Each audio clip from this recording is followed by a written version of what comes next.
Good evening, everyone.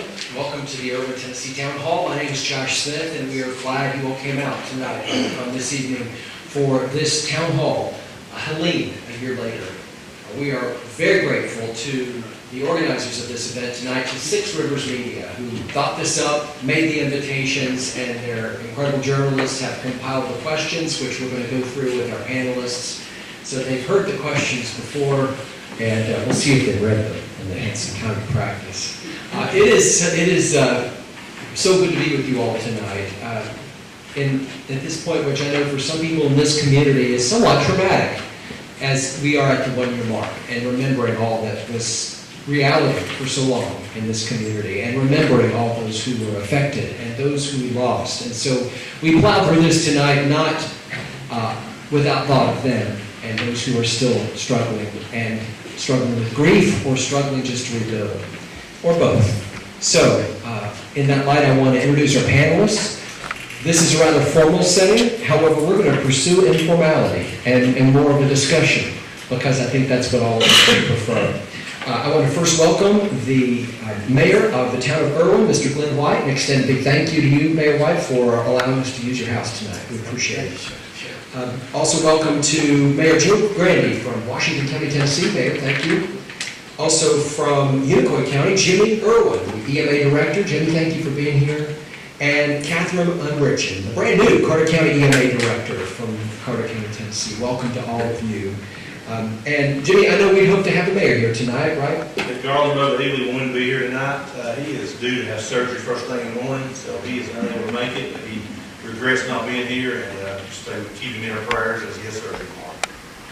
So our format will be that I'll go through the questions, and I really do think that if we had all of you answer all the questions, we probably would be here at about 4 o'clock in the morning, and I don't think any of you were up for that. So what I thought we could do is jump on the questions and allow you to pipe in as you see fit, and I may direct a question or two to you, and if you don't feel like you're qualified to answer it, you're with friends. You can just pass it off to somebody else. And if it's a question you don't want to answer, just point to someone. That can work as well.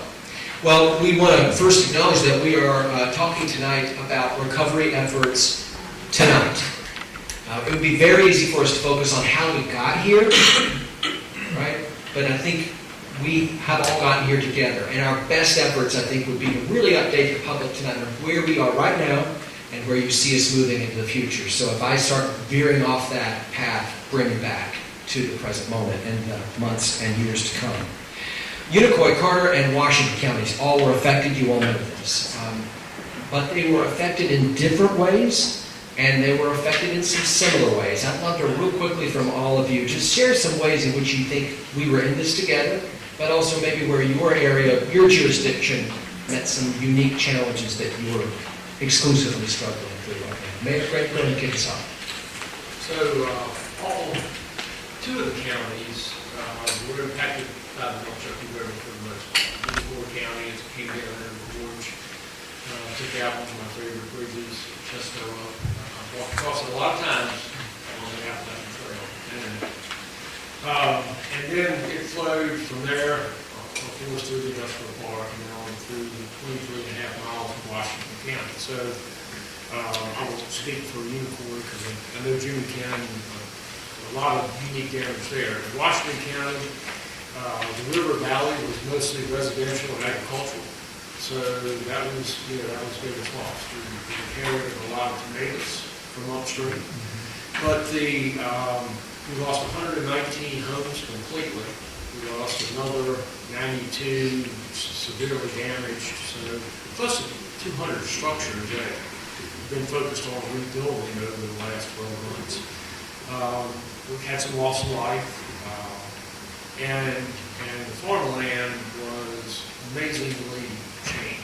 So the river itself used to be a fairly dense body of waters that meandered through the county. Today, it's much wider. The river basin is much wider. Obviously, the water is a lot thinner, and the river is completely different. So our impact was, with few exceptions, mostly agriculture, agribusiness, and residential. Mayor White, how about Erwin? Well, from the city standpoint, I remember 1977 when that area was flooded in. There wasn't a lot out there, maybe a radio station. But this time around, of course, our whole industrial park was out there, and it got hit very badly. And of course, the businesses were shut down. Worse than losing the businesses, we're losing the loss of life of our citizens who work there. And so that was very hard for us to deal with, and it's still hard for us to deal with, I'm sure, with their families and with their co-workers. And so we always want to remember that. We can always put back a road and put back a business, but you can't bring back a life. And so that was difficult for all of us. But, like I said, that road is the biggest issue. It was completely wiped out. And we're doing, as a government, since it's a city road, that's our main concern. And we are moving forward. The National Guard and FEMA and TEMA early on in November and indeed December, they moved a tremendous amount of debris out. There's still some left. We got news from FEMA just today that they're coming to Erwin. They're going to revisit that look, the forest improving the commercial debris. So, we're moving forward with that road. Again, as I told the citizens Monday night, the road's going to be between 10 to $20 million. And our budget's just 6.8, so we don't have the funds. But we are seeing some very good signs from FEMA. I think they're going to help us. We do have the immediate funds to start engineering.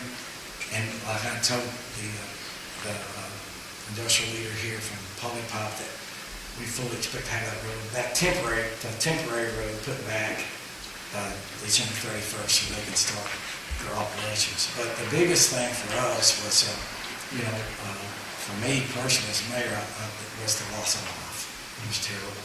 Most people got up that morning and fully expected to go home at night, just like we all did this morning. We got up, we expected to go home at night. And there were many that didn't. And of course, it affected our families for the rest of their lives. So we understood that. I was proud of how our county came together with the Erwin City government, the Unicoi County government, and we, Mayor Evelyn and I, we named Jimmy Erwin as basically the director of the recovery. And he don't need me to toot his horn, but he did a remarkable job. We got under his leadership, and hopefully, I believe that we did do some good. And there's still a lot more to be done, but I think there's a light at the end of the tunnel for our employees out there at the district court. I just want to make sure I'm clear. You mentioned a road that road is named, for those who don't know, that where the priority to rebuild. Yes, sir. That's the industrial road. The industrial road. That's the name. The main one in. Yeah, that's the main one in. That's South South Industrial Park Drive, and then we're going to link north and south together. And FEMA's indicated they're going to get on top of that. They're coming this week or next week, I believe. And so they've been good. FEMA's been good. They just got a process. It's a long process, and so last we had heard we were on stage 3 and about 21 stages. So, but we're working on that. We have secured some funding to where we can get the initial engineering and get the temporary road put in where the permanent road's at, put it in by December 31st so our employers can have their land where that temporary road's at right now. And so I think there's a lot at the end of the tunnel. Jimmy, you and Catherine oversee emergency management in your county. So in the name of moving this discussion along tonight, if you could maybe focus on what's the state of your efforts at this point. I know the emergency has really passed on, but in a lot of ways you are still very much engaged. And how would you describe that at this point? One thing, echoing everything both the mayor said, today the first coal train traveled south through George. A year ago when it was wiped out, there was no tracks for miles. And today they cut the ribbon, the first train went up the track. And that's a miracle seeing how much damage was done. CSX has worked hard to get that back to going. The county is working on Chestnut Bridge, which is instrumental in our tourism. Our rafting companies out there, it's our goal to get them back up and going to where they can have a season next year. A lot of people come to Unicoi County for recreation, and our goal is to make sure that they have a good season next year. The emergency services in Unicoi County, one thing that we've strived to is to get them, they were very resilient. They were very well trained before. Since the last year, they've become even more trained and took it more personal. So that's one of the positive things that's come out of this is our emergency services in Wood County has greatly took the challenge and through. Thank you, Jimmy. Catherine, Carter County in emergency management as we speak. So with Carter County, we are definitely still in the recovery phase when you're dealing with emergency management. We still have a whole area, our Elkville Toby area has our 2 bridges that are, they just went through, finished engineering and the design. So we're looking to get them started. It's going to take about I suspect about 2 years to get those 2 bridges. Now, we do have temporary bridges there, so residents can move around, but we do have to be cautious. 321 has been a work that has been closed off for a long time. There's still work being done on 321, as well as our emergency services are still trying to rebuild in that Elk Mills Kogi area. Carter County, similar to what the mayors had mentioned too, we had a lot of damage with the 2 bridges. We also had another bridge along Hollow. Then we had the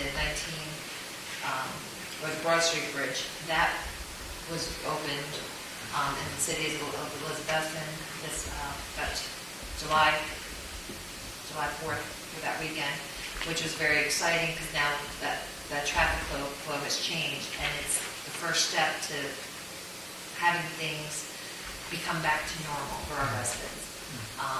Thankfully, there was no loss of life through this event in Carter County. We're extremely fortunate for that. I think the community was hardest hit was our high school. Hampton High School was completely and has not been able to be open. They suffered a huge loss to that school, but they are going to build back. So there is recovery. We are starting to rebuild. And because we've gotten so far to where we are, and the debris removal was very swift on TEMA's level for our waterways. We were able to actually host a collegiate Bassmasters tournament this weekend. So we are in recovery, we are getting stronger, and we'll get through this. We've mentioned FEMA, and I'd like to spend some time talking about FEMA and lessons learned, lessons being learned. There was in the former administration in 2024 a distribution of funding through FEMA's BRIC program, or we call it BRIC program, BRIC program, where the current administration made cuts earlier this year. That funding for disaster resilient infrastructure. Have your communities been impacted by the FEMA funding cuts as they relate to that, or is this not something that's impacted you? Mayor Grandy? The answer to that's no. So that program is designed to fund, to create resilience for future disasters. And as far as I know, no counties in Tennessee are taking advantage of that BRIC program. It's really a good program, and it's disappointing that was a place to start cutting, because the return on it is 1 to 6. Every dollar spent in creating resilience saves $6 after a disaster.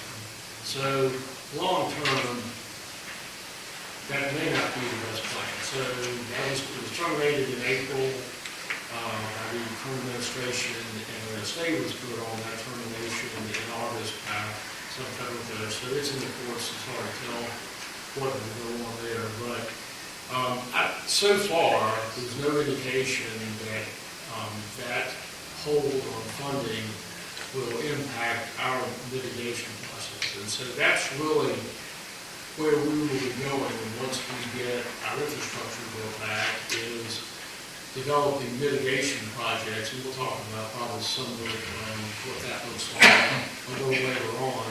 But we have submitted, I think each county, each EMA has submitted a list of projects for resiliency and mitigation going forward. And really not necessarily just for flood. Our 2011 disaster was tornadoes. Our 2012 disaster was a flood in the river valley. But we're certainly subject to other types of disasters. It seemed like it wasn't too long ago, but actually it was almost a decade ago, we had huge wildfires in Sevier County. And so, and that with our national forest here is certainly something that we pay a lot of attention to, and our EMA people are constantly trained to manage. But creating resilience in terms of warning systems and other things, is something that we hope will be a good aftermath from this Helene disaster. So that's future preparations. It might be good to help those of us who don't work in the trenches as you all do in trying to rebuild the infrastructure that got taken out.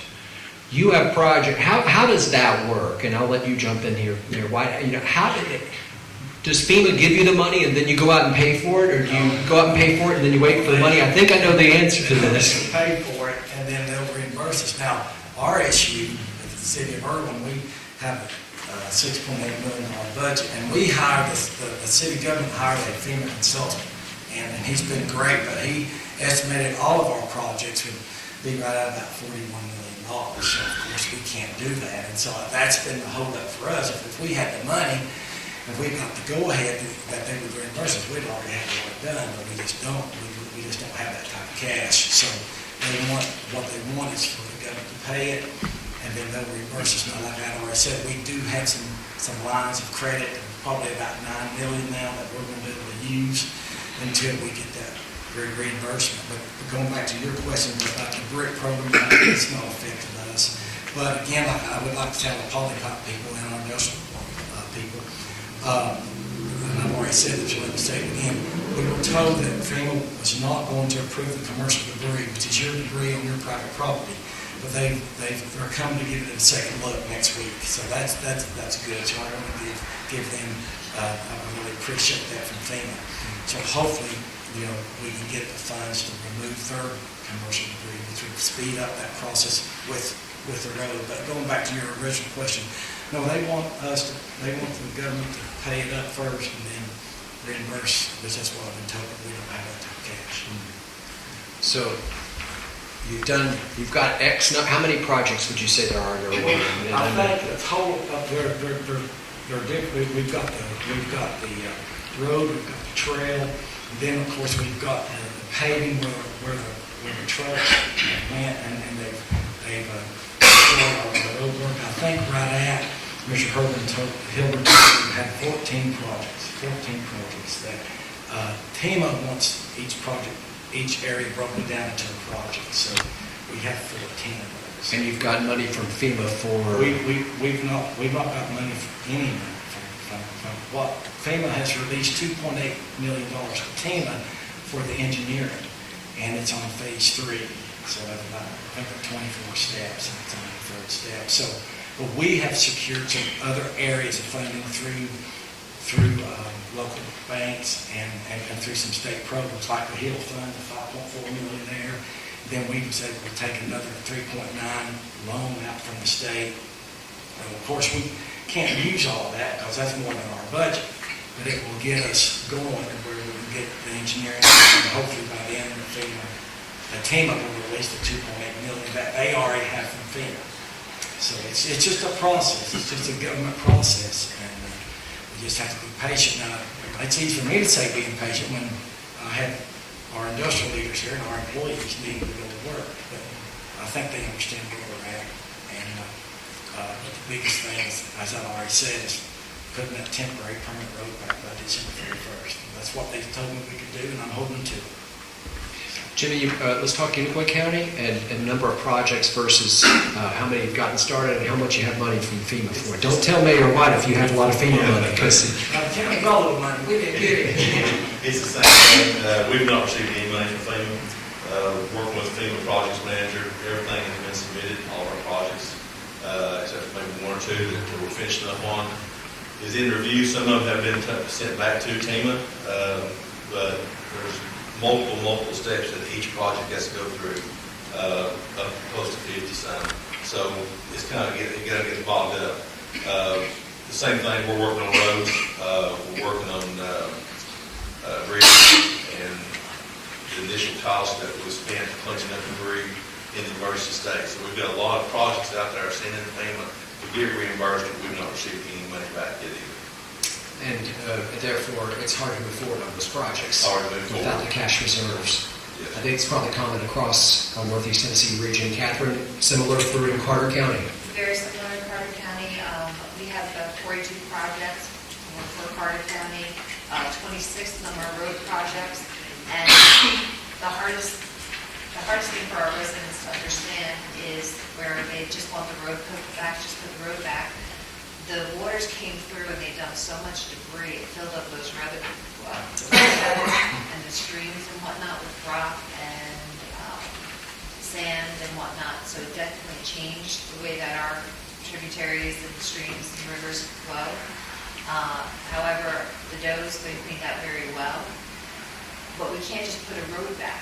We have to make sure that we stabilize the banks first, because if you don't have the banks stabilized, the road is just going to wash away again. So what FEMA requires is that you put it back to pre-existing conditions. So as soon as we can get these banks stabilized, we can start working on the roads. Mayor, let's go to you. Washington County, projects pending, projects funded. There's a lot. We have 14 projects that are all fairly significant, and some of them have been completed because they were of an emergency nature. With your permission, I'd like just to take a moment and say how grateful we are locally to the state of Tennessee. Because as we pointed out, everybody will point it out, until today, it was not the first federal dollar that has come into the region. Today, Carter County received $360,000. Congratulations, they're the first county in the region, in the disaster, to receive the dollar. And it came today, it's positive. I was in a meeting this morning with some team of people, that's what we're doing, so I hope you don't. You are fine.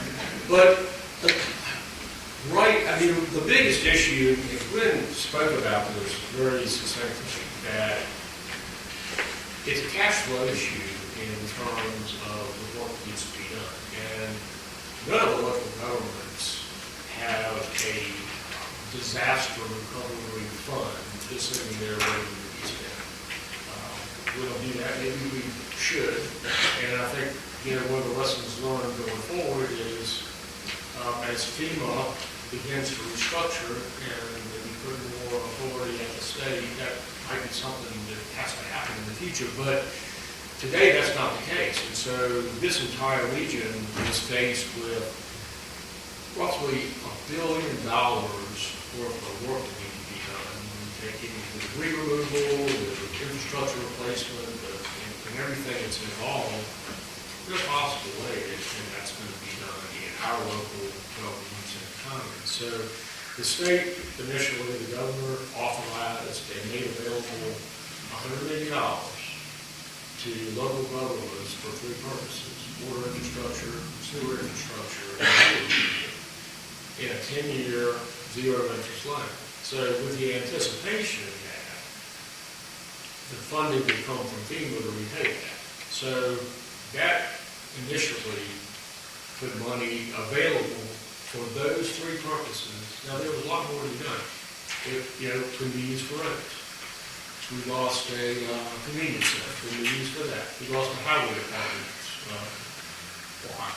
Could be used for, so it couldn't be used for everything, but the immediate need was debris, because right after the storm, between the silt, the trees, the vegetative debris, a lot of industrial debris, there were propane tanks all up in the river.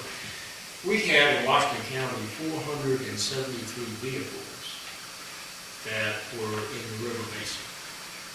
If you could imagine that. So there was plenty to do in terms of cleanup.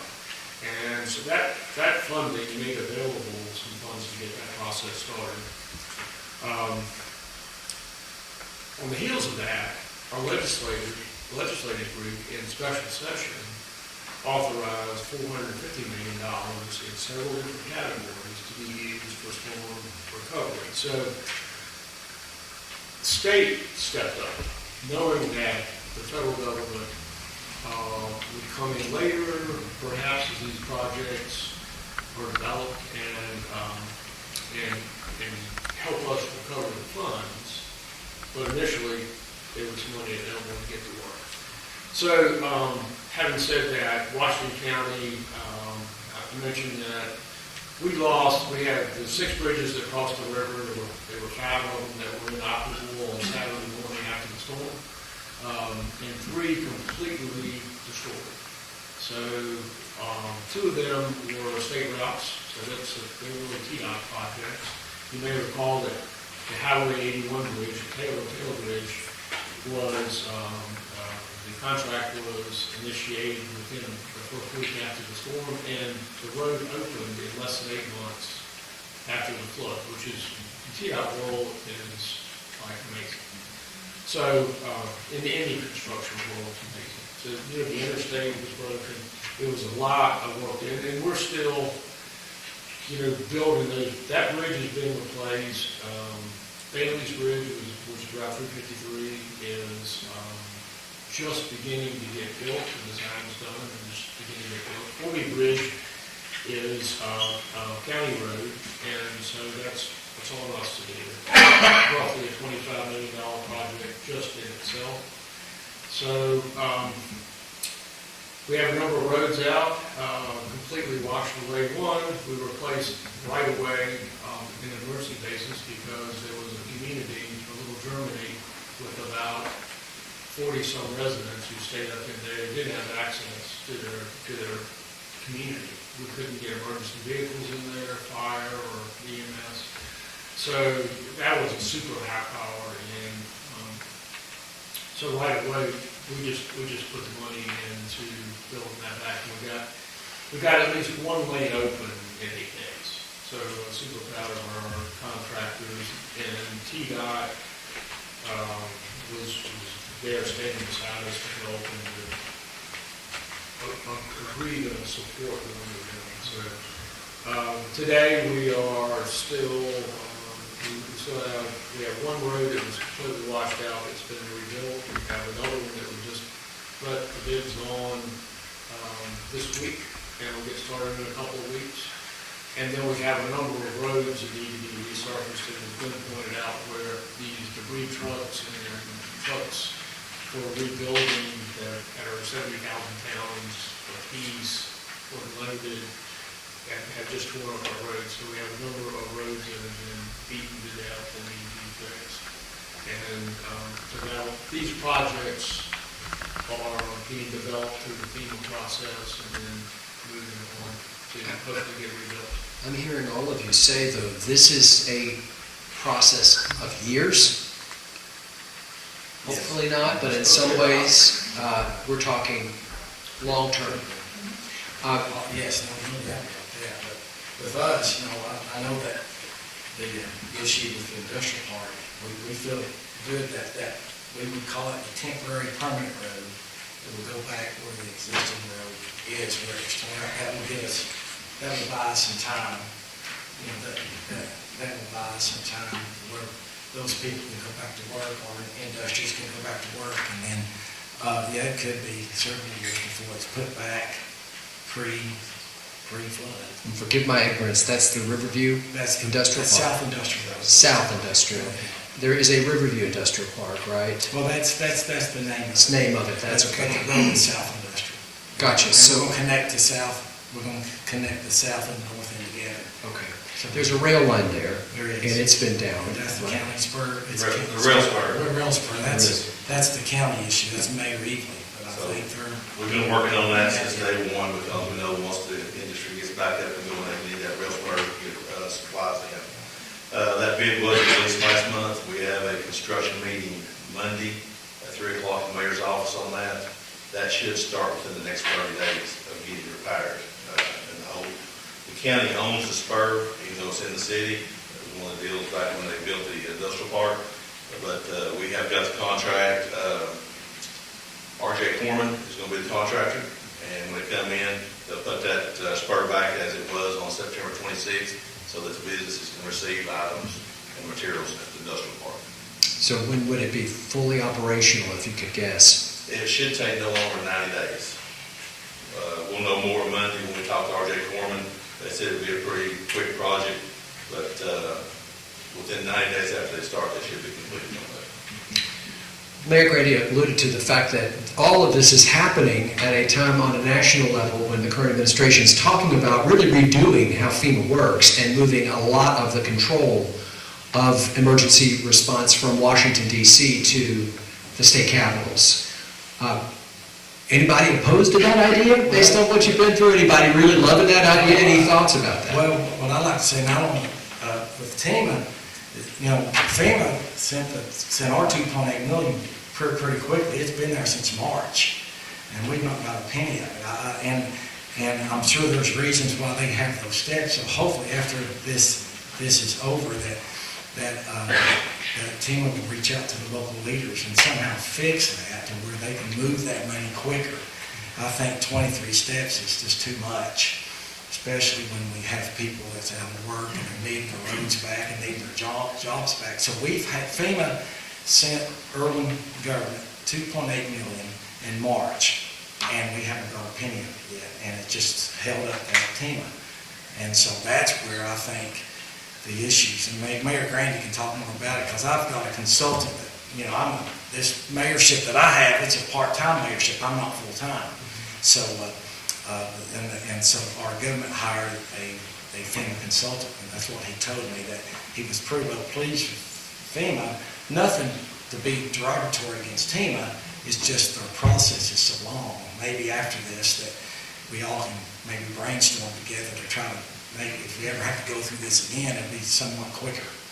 And one of the issues has been with this disaster, this is the worst disaster in Tennessee state history. Those inland states never have hurricanes that hit them that cause this much damage and this much cost.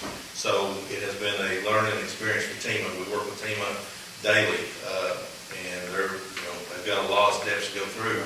But we do know, talking to the leaders of FEMA and our elected officials, they are working on the process to make it easier for the counties to get their money back.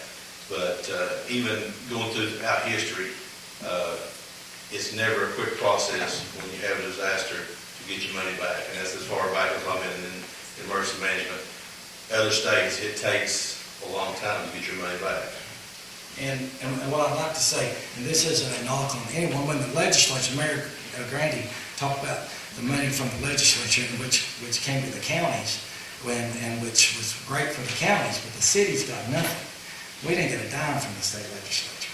And somehow I talked to our representatives and our state senator. They just told me they forgot about the municipalities. And so where Unicoi County got a good lump sum, we didn't get any. And they told me, well, we thought the county would share it. The county's not going to share it. Unicoi County got 3.7 from the governor. And we didn't get any. And so that's why we're stuck. If we got that much, well, we would have been moving along down the road.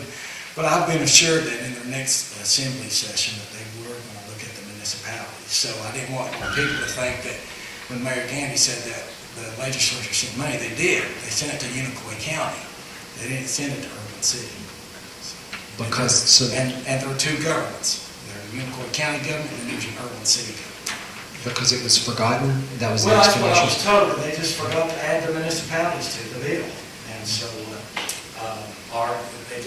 maybe they just looked at, because the county government's the larger government. But of course, we have our own issues with the problems with the flood, and Unicoi County has their own. And so, I'm sure they'll make it right. Jimmy, did you have a point? Unicoi County did receive 3.7 from the governor.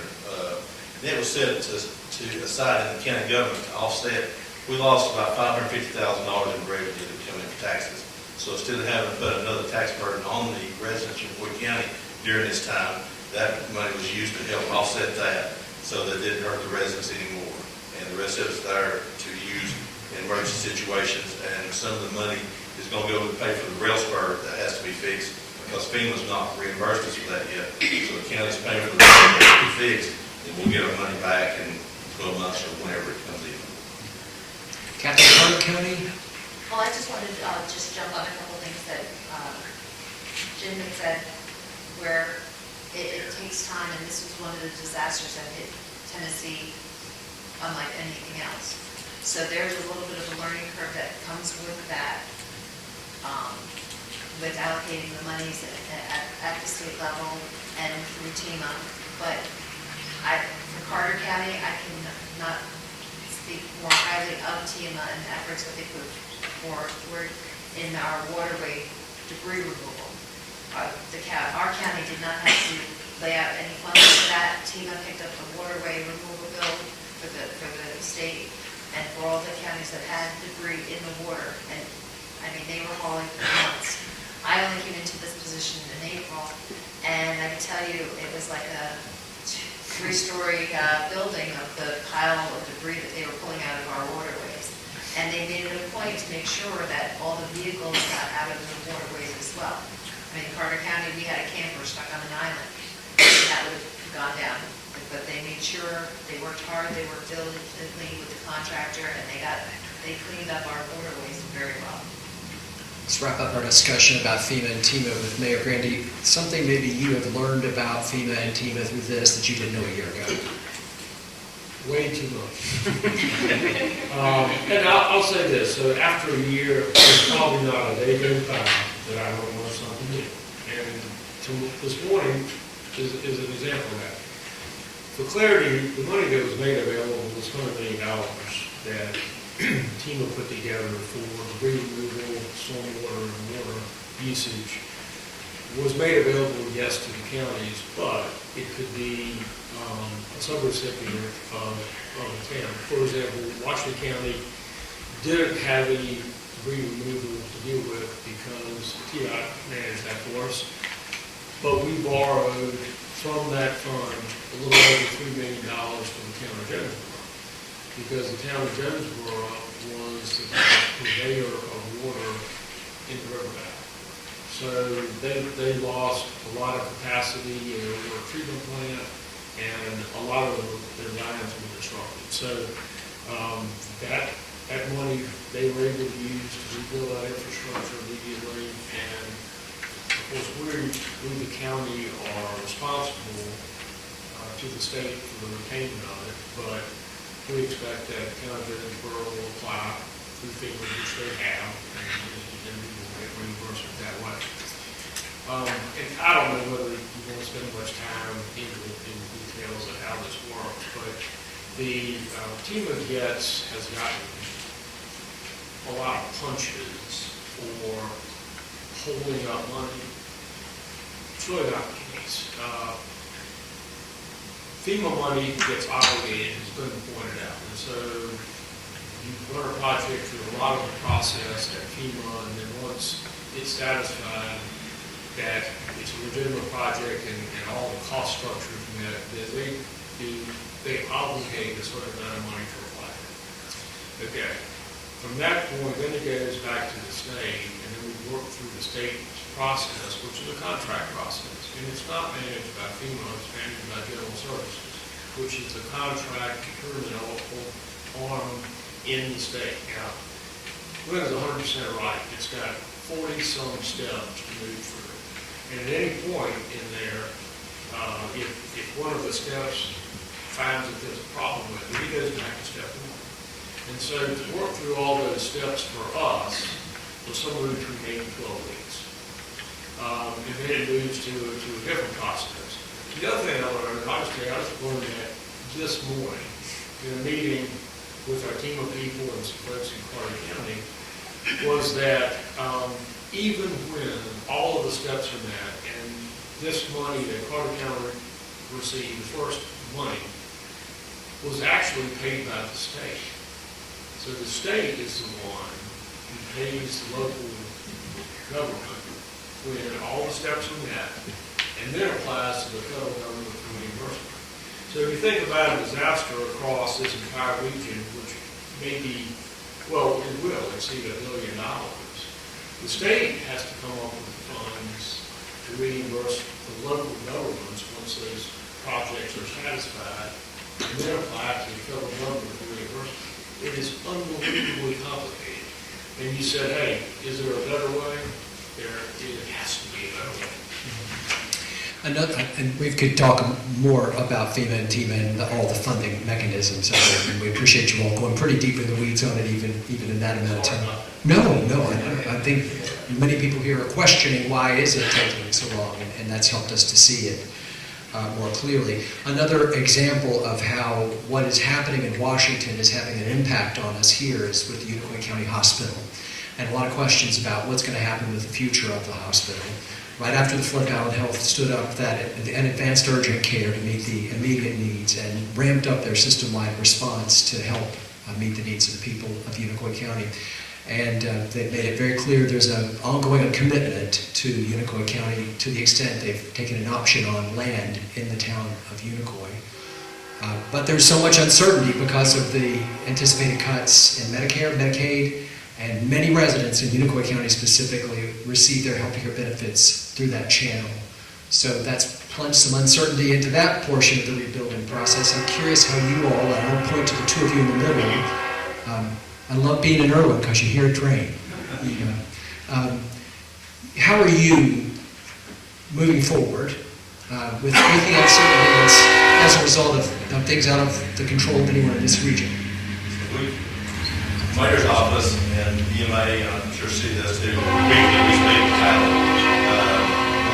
different conversations, but they have taken an option on some property, and it was going forth until a great deal come out.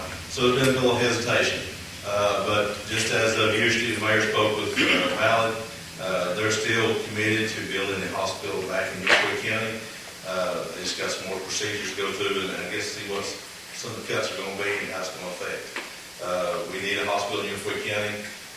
Our citizens, it is a great asset. The hospital we had before it got flooded is something we were very proud of. It was a beautiful hospital, and it was kind of the sparkle for Ballard because it was the newest hospital in their whole fleet. As far as our emergency services, our EMS has had extra burden put on them because there's not a hospital in Unicoi County. So when anyone is injured or seeks medical help, they have to be transported to Johnson City or Elizabeth. But going back, Ballard is talking and communicating with us, and they are still saying they are committed to put the hospital back. Why do you want to add on that? Yeah, basically, Erwin City, Erwin's had a hospital for probably 120 years. And when probably about early in the first of the year, hadn't had a lot of talk with Ballard, and I reached out to Mr. Bailey, who's in the audience. He's the president of our Unicoi County Hospital Board, and he got me in touch with Mr. Eaton, fine fella. Long story short, the city government wanted the hospital to go down here on 2nd Street, where the industrial park, the 14 acres. But it's set between two railroad tracks, and it just wasn't going to work. So that's when they had talked to us, and it was just, like Mr. Deaton said, Mayor, it's just 1.8 miles of the road at the Tinker exit where they want to go. Last week I talked to Mr. Deaton, and like Jimmy said, it's the bill coming out of Washington that was passed with the reimbursements with Medicare, Medicaid, that is looking whether that they can sustain the hospital. They've got the money to build it, but can they sustain it? So Mr. Deaton told me that they're going to do everything they can. What they may start out doing is at first build an emergency room with several beds there. They know that they can sustain that, and then when they work out the legislation where they get the reimbursements back from Medicare and Medicaid, then they would go ahead and build what they had out here on the south end. So I do think Ballard is committed. It's the only car that we have to drive right now. They have the control of the 26 counties, and we're one of them. So that's the card that we have to play. And I'll take them at their word. Mr. Levine and Mr. Deaton says they are committed to building a hospital in Unicoi County. As mayor, I'm going to hold them to it.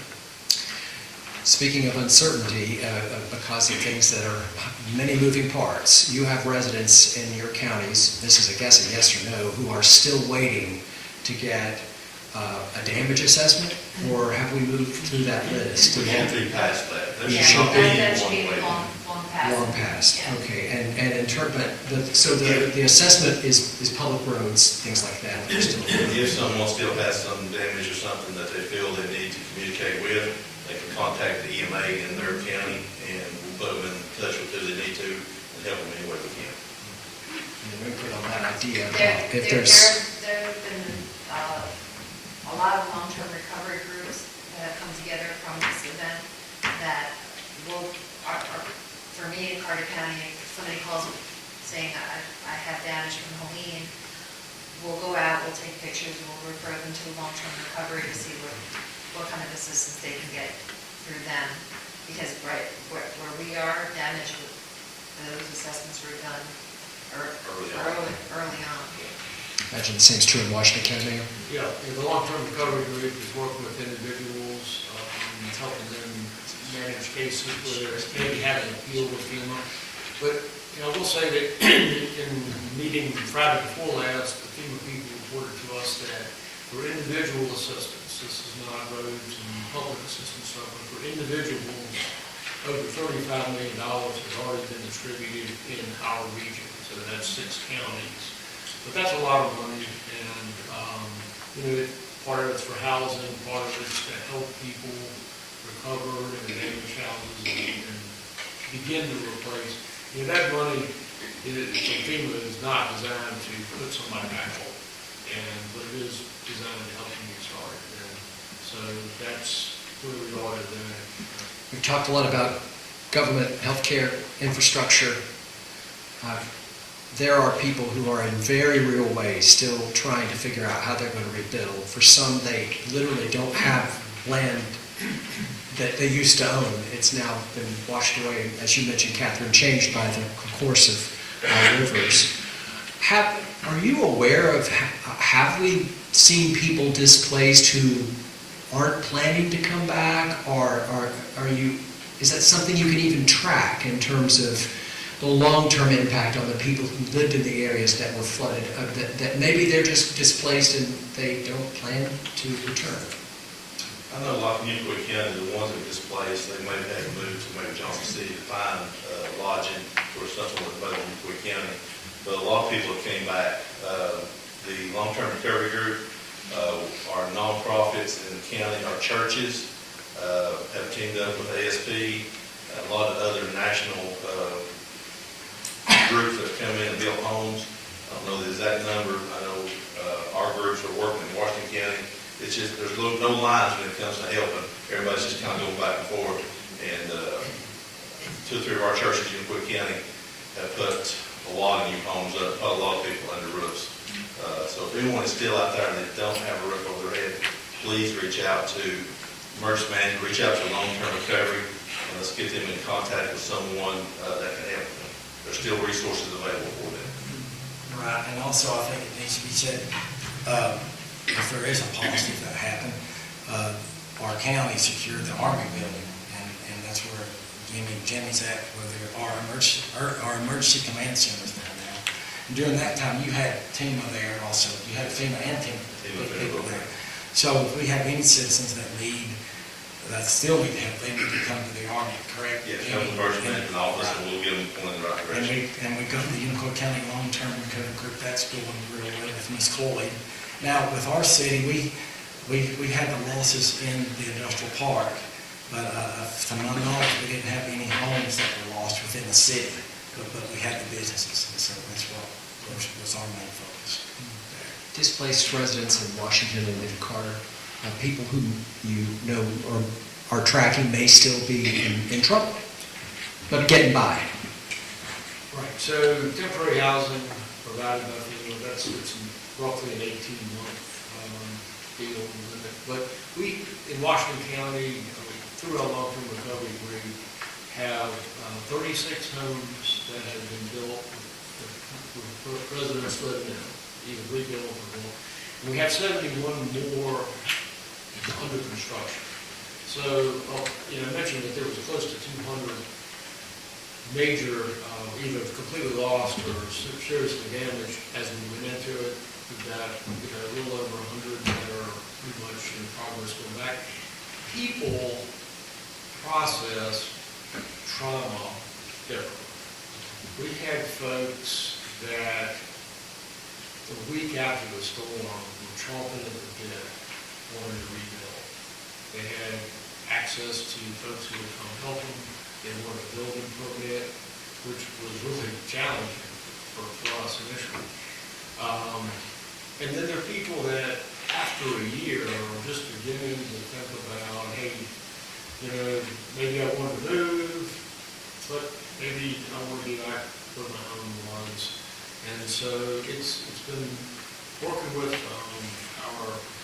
working recovery group and a mental health specialist and trying to help people that lost loved ones. I mean, it's been really traumatic for us, and it's been super traumatic for these individuals having to deal with loss.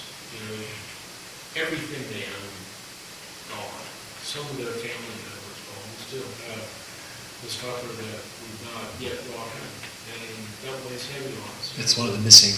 That's, yes, and it's really hard. It's hard on our emergency management people, it's hard on our first responders. People cost us things differently, and we just have had to, our working recovery group has been really good about working with folks at their own pace. And so that's where we are today, and there will be people that work back. We had land, I had a gentleman come to me the very first week after the storm and said, "Mayor, I want to rebuild, but my land's gone. I have no place to rebuild." And I thought, gosh, that doesn't make sense. But there were 6 houses and 6 lots where there was nothing left, and it was just river. So several of those have, one of our churches bought some property away from the river a little bit, and a couple of those bits went there. We have finally been able to get a little bit of money for the folks who lost their land. Even doesn't have a process for repaying people for land loss. They're paying a little bit for their structure, but nothing for the land loss. And we were able through the foundation to get some money, so we're going to be able to give these people almost the assessed value of their land back, which is absolutely nothing. But it took a long time to make that happen. But they still have to figure out a place to live. So whether it's back on the river or someplace else, it's hard to track that. But we're working with these people every single day trying to bring some relief to them and bring some closure of what they lost. Catherine, anything you want to add on that? Then we have a few minutes left to wrap up. I would just say that our long-term recovery groups have really stepped up to try to capture that. I know for Carter County, they've interviewed and gone through the process about 212 individuals in the past for assistance, whether it be a help with cleaning up, rebuilding homes. They have groups that come in, seasonal groups that will help build, and just trying to get that normalcy back, because as you said, everybody grieves differently. And it's not just individuals or people losing their houses. I mean, in Carter County, we had a fire department lose everything. They watched their truck go right down the river, and they found the chassis with nothing else to it a mile further down. So it's also getting our emergency services to rebuild as well, in areas that will be better resilient to any future floods, should or when they happen. God forbid that would ever happen again, right? And you all mentioned trauma. Just recently, I think there's maybe a hurricane out in the southeast Atlanta, or southeast of us, and someone said that just simply the mention of it was the return of trauma. There's 2 of them looking at that. Yeah, and so we all see that differently because we used to live in a place where hurricanes never really had an impact. We have 6 minutes left before our promised time to end this event, and I'm struggling with thinking about the best way to end. I was thinking, Mayor, you mentioned the good that came out of the horrible and the acquisition of an armory for emergency management. Could we really quickly just go down the line, not trying to make good out of something that was horrific, but have you seen something, as we wrap up, that leads you to go, we've grown, we're better, I'm thankful? From my perspective, it's the way we saw people come together and help each other. I think the young man, one of the few businesses that we lost, we lost nearly $1 million worth of manufacturing equipment, and young man, wife, child, and he had no business. He had the shop left, and he was out helping his neighbors put their stuff back together, milk out their houses, part of groups coming together and kind of figuring out how to help these people emotionally as they were going through the trauma. And I've seen so many examples of that during the last year of neighbors coming together. I mean, really from the very first day, first hour of Saturday morning when I went down to Jackson Bridge, people out with skid steers, people out with all sorts of rakes, shovels, whatever. Not waiting for help, they were Not jumping waiting in. for help. The highway department was there, and they were all working together to, help each other to get through it. And so, that's the thing that I just remember over the last week, is amazing outpouring of neighbor helping neighbor. And then you mentioned Erwin, anything else? Yeah, there's no, basically what I saw was, of course, we lost some very precious people out there in the industrial park. A couple of those people I taught in school, most of them I taught for children in school. And I saw those survivors, how they clung to the faith. And even in tragedy, how they still praised the Lord and went to their faith for help and for healing. Also, I saw how our churches came together and how they bonded and helping people even now, trying to put people back in the homes. And also, I saw how our governments came together. We had two governments, the Unicorn County government, Erwin City government, we came together. And then also we had, I see Mr. Troy Moore back here. And I think the world of Troy, because his love is the North Chucky River. And, to me, he's Grizzly Adams. I really, and I saw his determination to fight for the North Chucky River, to make sure that we can reclaim what we have in our tourism industry and hopefully even better. But it just brought us together. And when you go through a crisis like this as a governmental leader, you make mistakes, and then you learn from those mistakes, and then you do some good things, and it's called setting a precedent or an example. So hopefully we'll never go through this again, but if we do, I'm sure Mayor Andy and Jim and EMS director from Carter County know that we've learned a little bit from this. We've learned a lot, and hopefully we won't have to put our experience together or use our experience again. But basically to sum it up is that how our people in a crisis that they turn to the Lord and they ask for His guidance and His help and His Holy Spirit to give them comfort. And I saw those people with comfort, and even the students that lost parents in my classroom, they were still there and they were living. I lost my father when I was 56 years old, and it killed me. But I couldn't imagine losing my father when I was 16 years old. And I had one young man that did, and he was there every day and was a productive student, was productive and solid, and I admired that. A lot of resilience. Yes. One with the two of you, anything good that came out of this?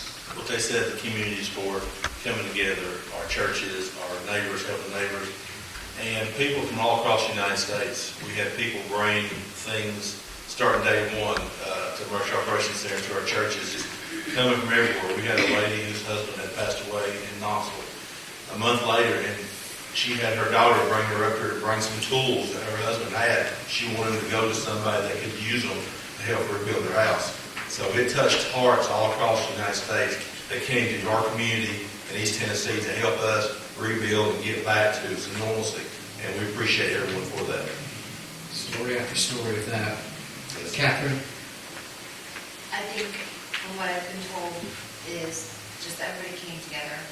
There was a sense of community. We're all in the same boat. We're either going to sink or we're going to rise from it. With my experience with emergency management, you have to be prepared for anything that comes your way. And I think this definitely was a good unfortunately, it made a lot of eyes open up on how they need to be. A person needs to be prepared better for any kind of death. Because if you fail to prepare, you can prepare to fail. We could talk for another 2 or 3 hours. You mentioned the middle of Chucky. That's a whole other subject that I wish we had time to get into, but we are wanting to be respectful of all of your time. It is 7:30. I want to say a big thank you to our panel tonight, to Jimmy Erwin, the Unicoi County EMA Director, to Catherine Umrichin, the Carter County EMA Director, to Mayor Joe Grandy, the County Mayor in Washington County, and a big thank you to Glenn White and all the staff here at Town of Erwin for allowing us to use this facility. I want to especially thank Six Rivers Media for having the idea to organize this event tonight and for allowing me to take part. It's an honor. You will be able to see coverage of this in the Johnson City Press, johnsоncitypress.com, and the Erwin Record, erwinrecord.net. And this video, I'm told, of this event, if you want to share it, will be posted with others who are watching very closely to see how we can rebuild as a community 1 year later. I know I say this to all of you. Our thoughts to all of you who are grieving tonight and who are hurting and who are just so painfully aware of what you've lost. And we will always keep you in our prayers. And if you have questions, listen, it's been a long day for you all already, and you agreed to do this tonight as a service to the public. But I know if you have any questions you want to follow up, you wouldn't mind some brief conversations afterwards, and then we'll let them get home and get to bed. Maybe have some supper. Thank you all very much for coming out tonight. We appreciate it.